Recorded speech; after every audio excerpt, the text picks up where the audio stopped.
In today's webinar, we will discuss an overview of the changes to the legislation, what to do when you suspect marijuana impairment at work, what to do when an employee is impaired at work, a brief review of drug testing practices in the workplace, and how communication can help make a smoother transition between now and when recreational marijuana does become legal.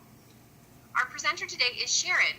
As a senior HR advisor with HR Downloads, Sharon has extensive experience working closely with our clients on addressing key HR issues.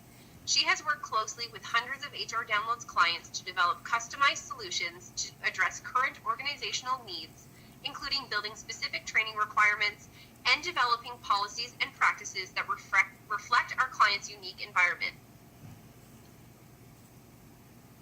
At HR Downloads, we believe that having actionable tools to implement new concepts is just as important as the knowledge itself. Upon your registration for a free trial of any of our services, we will be offering a free downloadable toolkit containing relevant documents to support today's discussion. This toolkit includes suspected employee impairment policy, substance abuse, a drug and alcohol policy, global code of conduct, and medical marijuana policy. I'd also like to ask all attendees that if you have questions during today's webinar, I encourage you to ask them in the question and answer box to the right-hand side of the screen. On that note, I am going to flip things over to Sharon so she can kick off today's presentation. Thank you, Jen, and welcome everyone. Many organizations are concerned that they will see a rise in employee marijuana use and potential impairment on the job once the planned legislation of recreational marijuana comes into effect in 2018. Whether your organization is a traditional office environment or your workers perform safety-sensitive jobs, it's important that your workplace practices regarding recreational marijuana reflect the nature and needs of your environment. In this way, it's important to keep in mind throughout today's presentation that your business type will greatly determine and drive how you respond to recreational marijuana legalization. The goal today is to provide you with the information and tools to help you alleviate any anxiety you may have regarding how the workplace will be impacted once recreational marijuana is legal. Let's begin a review with the current legislation and what is due to change. Marijuana remains a Schedule II drug under the Controlled Drug and Substances Act, and unless otherwise regulated for production and distribution for medical purposes, is subject to offenses under this act. Possessing and selling marijuana for non-medical purpose is still illegal everywhere in Canada. Until marijuana laws change and strict regulations and restrictions are put into effect, local police authorities will continue to address illegal marijuana possession and sales. This means that even though you may want to be proactive with policies concerning recreational marijuana, it's important that your policies are aligned with the legislation currently and continue to treat recreational marijuana as an illegal substance.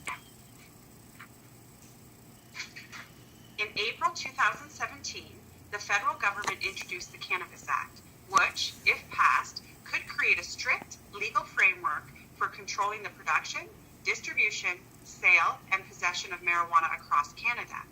Marijuana will remain illegal as the bill moves through the legislative process until it receives royal assent. If approved by Parliament, the bill could become a law with a target date of no later than July 2018. Upon the coming into force of the Cannabis Act, adults in Canada will be allowed to legally engage in the following activities: purchase fresh or dried cannabis, cannabis oil, plants, and seeds for cultivation from either a provincially or territorially regulated retailer, or where this option is not available, directly from a federally licensed producer, possess up to 30 grams of dried legal cannabis or the equivalent in public, share up to 30 grams or the equivalent of legal cannabis and legal cannabis products with other adults, cultivate up to 4 plants not exceeding a height of 1 meter in their own residence, 4 plants total per household, and alter cannabis at home in order to prepare varying types of cannabis products, edibles, for personal use, provided that no dangerous organic solvents are used in the process. As you can see, there are quite a few changes ahead of us once adults can legally possess marijuana. However, Just because recreational marijuana may be legal in your employee's possession, this doesn't mean that the drug can readily be brought into or consumed within the workplace. There are a few key things to keep in mind concerning employee possession or use of marijuana. These are marijuana use and human rights, your obligations as an employer or HR professional, the employee's obligations to their employer, and your rights as management. Let's begin with a look at human rights issues related to marijuana use. Despite this webinar's focus on recreational marijuana, it's necessary to briefly touch on the areas where marijuana use is a human rights issue. A lot of the confusion or concern employers seem to experience about recreational marijuana comes from their conflicting obligations between accommodation and health and safety due diligence. Let's explore this idea of dual obligations in a little more detail. Briefly, I'll start with the review of the two key areas warranting accommodation: medical marijuana and addiction. Medical marijuana is a form of medicine for which employees can receive medical authorization to treat a health condition or illness. This means an employee's right to use medical marijuana is a human rights issue related to a disability. Where an employee claims a medical need for marijuana, this request must be treated just as any other request for medical accommodation in the workplace. Therefore, it's important to ensure your workplace has a medical marijuana policy to ensure medical marijuana will be treated the same as all other prescription medication. As well, outline accommodation practices, use of medical marijuana at work, and employees' responsibilities. Also, where an employee's use of medical marijuana becomes a physical or psychological dependency, such as addiction, which likely could constitute a disability under the provincial or federal human rights legislation, this would trigger your duty to accommodate the employer's disability. As I mentioned, medical marijuana and accommodation is outside the scope of this webinar. However, if you have any concerns specifically about the impact of medical marijuana or addiction in your workplace, consider a free trial of our live HR advisory services. As I mentioned in the last slide, for many employers, the concern about marijuana in the workplace stems from having two competing obligations. Employers need to ensure that employees who use marijuana for reasons related to disability or addiction must be accommodated. On the other hand, employers must take every reasonable precaution to ensure that the health and safety of every person employed is protected while they are working. As an employer, to balance these two obligations, it's critical to ensure your policies and practices differentiate between how your workplace treats medical marijuana and recreational marijuana. You may have concerns that your workplace will negatively be impacted once an employee can purchase and use recreational marijuana when the legislation passes. However, it's important to ensure that you meet your due diligence and your duty to accommodate as it's required by law. To help make the transition easier for your workplace, consider treating recreational marijuana in substantially the same way as the use of alcohol. For example, in the same ways your workplace may prohibit alcohol consumption at work or prohibit employees from bringing alcohol onto company property, implement the same requirements for recreational marijuana.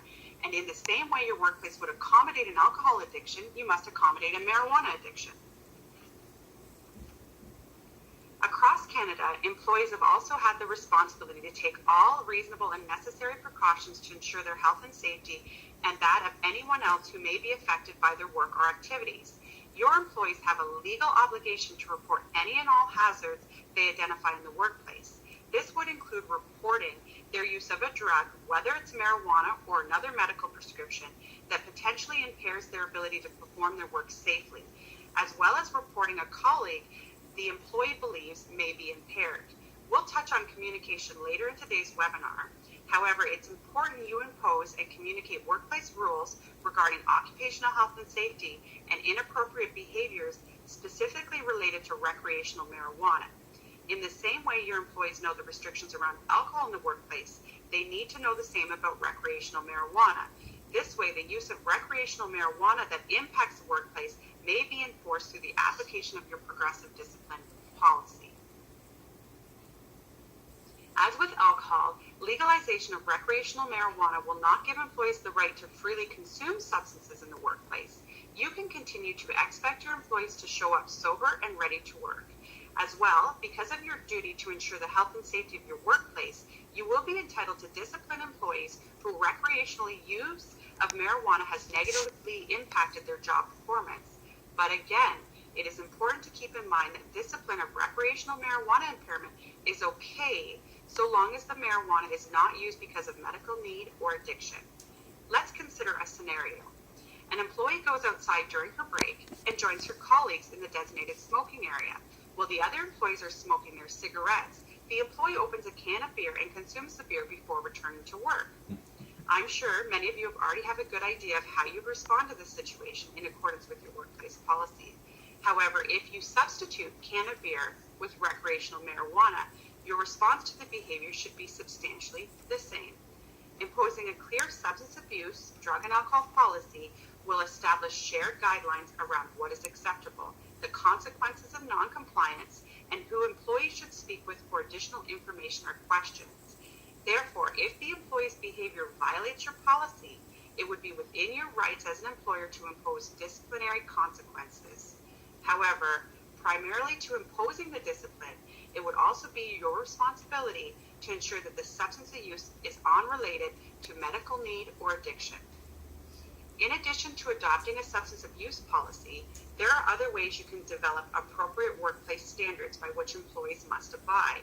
These can include codes of conduct, policies on off-duty conduct, as well as conflict of interest policies on substance use in the workplace and other communicated standards to protect your legitimate interests, including productivity, safety, and public reputation. Such standards can provide guidance to both employers and employees on a range of situations. One of the many concerns employers have stem from the idea that marijuana impairment is difficult to identify. There have been cases where employers in the past have mistaken an overtired employee for an impaired employee. The federal government has not yet provided a legal definition of marijuana impairment. However, the Canadian Human Rights Commission suggests the general signs of impairment at work can include the odor of alcohol or drugs, glassy or red eyes, unsteady posture or balance, slurring, and poor coordination. Employers and supervisors have to maintain their due diligence in protecting all workers from injury. This applies not only to the person who uses marijuana, but to all the other coworkers and customers who may be impacted by the actions of an impaired worker. When an employee shows any signs associated with impairment, employers should consider if there is a risk to the individual's safety or the safety of others. For example, does the person have the ability to perform the job or task safely, such as driving, operating machinery or equipment, the use of sharp objects? Is there an impact on cognitive ability or judgment? Are there other side effects of the medical condition or the treatment that may need to be considered? Whether or not the employee is under the influence of a substance or simply overtired, it is your responsibility to intervene to ensure the health and safety of the employee and those around them.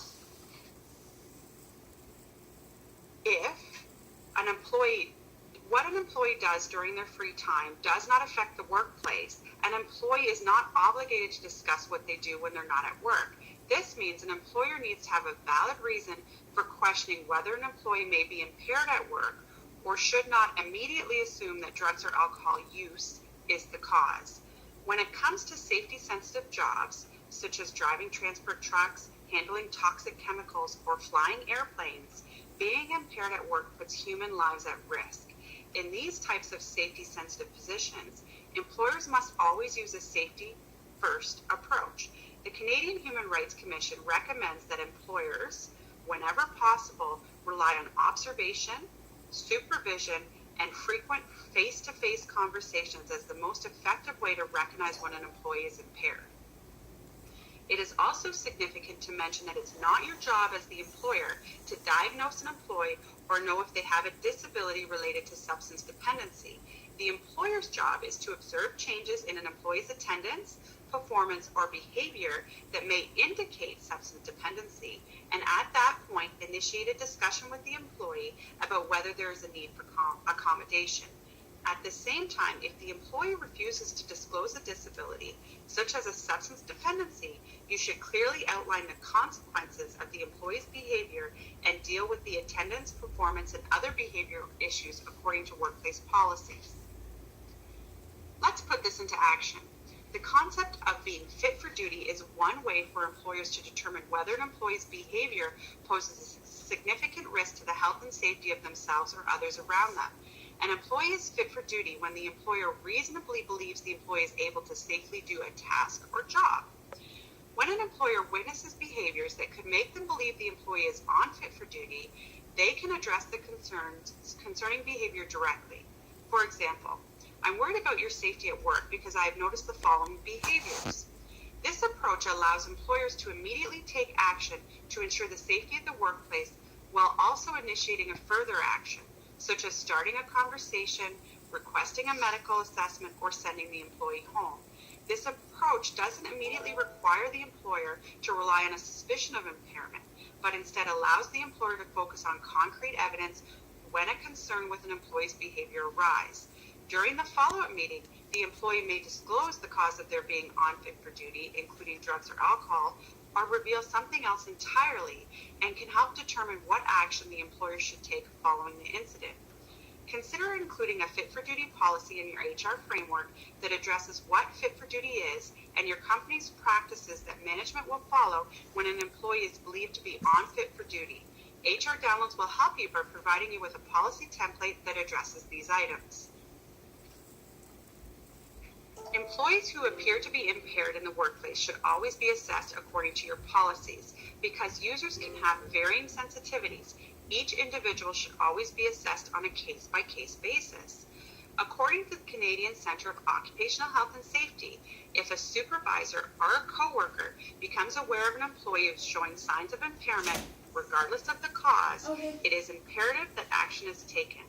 All action should be handled with empathy and without judgment. Examples of corrective action could include, but are not limited to, speaking to the employee in a private area to discuss the behavior. If the employee is in crisis and needs immediate assistance, calling 911. Ask another supervisor or designated person to be present as a witness. Remove any stigma regarding substance abuse. State the concern is about a safety for others and themselves. State your concern to the employee and request that they explain what is going on. Based on the employee's response, discuss options where applicable and available. Follow the steps outlined in your organization's program. In some cases, it may be necessary to assign a non-safety sensitive work or to ask the employee to stop their work. If it's appropriate, notify senior management or union representative. Provide information on your employee assistance program if you have one available. Encourage access and use and reassure the employee that the services are voluntary and confidential. If necessary, have the employee escorted home. Do not allow them to drive if you suspect impairment. If disciplinary action is required, follow your organizational policies on progressive discipline. As with all your HR practices, ensure you document all of your discussions. I previously mentioned that an employee is not obligated to disclose what they do when they're not at work. However, while recreational marijuana may be used off-duty, intoxication or impairment could continue on a time an employee enters the workplace and obviously could pose a life safety risk while on duty. Therefore, consider including a section in your Global Code of Conduct policy specifically concerning employee off-duty conduct and outline your expectations for employees to not engage in behaviors that would affect their ability to be sober and ready for work. Drug testing is a very controversial subject in Canada. However, it's a subject that is commonly brought up when discussing recreational marijuana in the workplace, especially in a safety-sensitive position. Tests can detect the presence of marijuana, but so far nothing has been developed that can accurately measure the level of impairment of the subject. It is the position of the Canadian Human Rights Commission that before considering workplace drug and alcohol testing, employers should first talk to a lawyer and consider effective and less intrusive methods such as direct supervision and face-to-face interaction with their employees. Also, it is the opinion of the Commission that testing an employee who does not occupy a safety-sensitive position is rarely permissible. Testing for drug and alcohol use in the workplace may reduce risks in some circumstances, but often raises concerns regarding privacy, unlawful discrimination, and the reasonable exercise of management rights. Whether or not an employer can lawfully test for the use of drugs and alcohol in the workplace will depend on the nature of the workplace, the type of testing the employer wishes to use, and the circumstances surrounding what testing will occur. Always seek legal consultation before implementing any drug and alcohol testing practices in your workplace. If you'd like more information, HR Downloads has senior HR advisors that can provide you one-on-one support. Effectively communicating workplace policies to employees will ensure that your staff is up to date when Canada legalized recreational marijuana use next summer. In general, fostering a workplace environment where employees feel comfortable disclosing the use of medically authorized marijuana, a substance abuse problem, or requesting accommodation without fear of reprisal or job loss will mitigate the risk of substance abuse and impairment in the workplace. Your goal should be to keep employees informed about your expectations and ensure your policies are prepared for legislative changes. Clear communication with staff may also include a reminder that while the legislation is in review, marijuana remains an illegal substance and will be reported to the appropriate authorities if recreational substances use is discovered. In addition to communicating your workplace policies and keeping employees up to date on changing legislation, according to the CCOHS, employees should also be aware and trained on their role and responsibilities regarding their organizational policies, aware of what current resources and supports are available for an individual and their family, aware of any implications of discipline if there are contraventions of the organizational policies, educate and train on substance use, including information about substance dependency and the impact on safety, health, personal life, and work performance, and, if trained to do so, be able to recognize the signs and symptoms of impairment in others and report concerns to their supervisors and employer. This brings us to the end of our webinar. Today we discussed an overview of the changes of legislation, what to do when you suspect marijuana impairment at work, what to do when an employee is impaired at work, a brief review of drug testing practices in the workplace, and how communication can help make a smoother transition between now and when recreational marijuana becomes legal. Employers have legal responsibilities relating to their duty to accommodate and due diligence to ensure the health and safety of their workplace. Unfortunately, since marijuana use and consumption affects both of these responsibilities, a one-size-fits-all solution can't be applied to your workplace policies. Even though it may be tempting to have a zero-tolerance policy concerning marijuana in the workplace, this could open your door to human rights contraventions where marijuana use is a medically necessary or an addiction related to disability. Adopting the right policies, distinguishing between medical and recreational marijuana, seeking legal and best practice guidance, and ensuring clear and open communication with your staff are some of the most effective and simplest ways to ensure your organization is ready for the legalization of recreational marijuana by July 2018. At this time, I'm going to turn it back to Jen. Thanks so much, everyone. I see that we have had some questions come in, so I'm just going to give Sharon an opportunity to review those. In the meantime, I just wanted to discuss that as Canada begins to implement the reforms, HR Downloads will keep you informed about legislative updates in our workplace news and legislation section. By updating your policies, training employees on the risks